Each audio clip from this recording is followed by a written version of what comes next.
रामचंद्रमूर्ति भगवान की, अयोध्या धाम की, सीता माई की, लक्ष्मण स्वामी की, पवन सुत वीर हनुमान की जय श्री राम।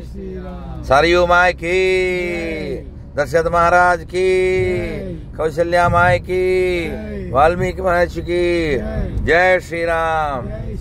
చూశారా అయోధ్య ఎంత అందంగా ఉందో, ఎంత కాంతులు ఈనుతూ ఉందో, ఎంత మెరుస్తూ ఉందో, ఎంత దివ్యమైనటువంటి భవ్యమైనటువంటి అయోధ్యని మనకి మళ్ళీ ఈ పునర్వైభవంతో మన కళ్ళకి కనబడేటట్టు చూపిస్తున్నటువంటి వారికి మనం కృతజ్ఞులమై ఉండక్కర్లేదా? అందువలన మన జాతి రాముడి యొక్క వారసత్వంతో ఖ్యాతిని పొందింది. ఎవరైనా రాముణ్ణి కాదని ఈ దేశంలో ముందుకెళ్ళారా? అది గాంధీ కావచ్చు, లేకపోతే రాజ్యాంగం కావచ్చు. రాజ్యాంగంలో కూడా మొదటి పేజీల్లో ఎవరున్నారు?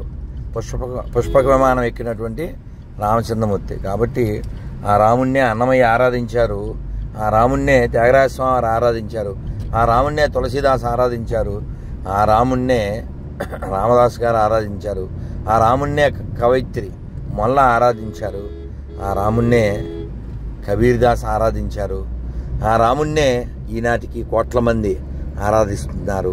ఆ మర్యాదా పురుషోత్తముడి యొక్క అడుగుజాడల్లో నడిచి మన యొక్క జాతి వైభవాన్ని మనం కాపాడుకుందాం. భారత్ మాతాకి, భారత్ మాతాకి జై శ్రీరామ్. చూడండి, ప్రతి స్తంభం మీద జై శ్రీరామ్ అంటూ కాంతులు ఈనుతూ ఉంది. దీని వైభవాన్ని కాపాడుకుందాం, ఈ దేశాన్ని కాపాడుకుందాం. ధర్మమూర్తి రామచంద్రమూర్తి, రామో విగ్రహవాన్ ధర్మ. చూడండి, రైల్వే స్టేషన్ కూడా గుడిలాగే ఉంది. కాబట్టి మన దేవాలయాల్ని కాపాడుకోవాలి, మన దేశాన్ని ఒక దేవాలయంగా మనం భావించాలి, మన గృహాన్ని ఒక దేవాలయంగా మనం దిద్దుకోవాలి.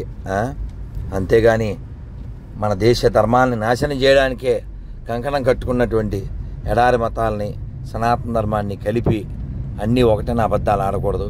చూడండి ఎంత అందంగా ఉందో అయోధ్య ధామ్ రైల్వే స్టేషన్, ఎంత అందంగా ఉందో చూడండి. అయోధ్య ధామ్ కి, అయోధ్య ధామ్ కి జై శ్రీరామ్.